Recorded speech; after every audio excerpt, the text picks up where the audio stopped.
ಸಖತ್ತಾಗಿತ್ತು. Serious ಆಗಿ ಹೇಳ್ತೀನಿ. Kannada songs ಬೇಕಂದ್ರೆ ನೀವು ಹೋಗ್ಬೇಕಾಗಿರೋದು ಸಾಂಗ್ಸ್ ಮಾತ್ರ ಬ್ಯಾಂಗ್ಳೂರ್ ಅಡ್ಡ.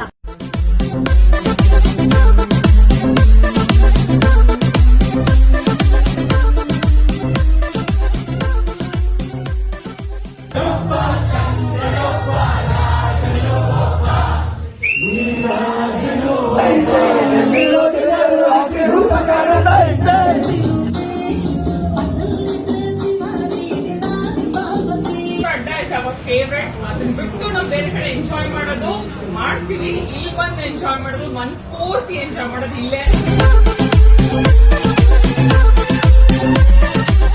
ನಾನು ಇದುವರೆಗೂ ಒಂದು 4-5 ಪಬ್ಗೆ ಹೋಗಿದ್ದೀನಿ ಸರ್. ಇರೋ ಫ್ಯಾಕ್ಟ್ ಹೇಳ್ತೀವಿ. ಆದ್ರೆ ಕನ್ನಡ ಸಾಂಗು ಈ ತರ ಒಂದು ಎಂಜಾಯ್ಮೆಂಟ್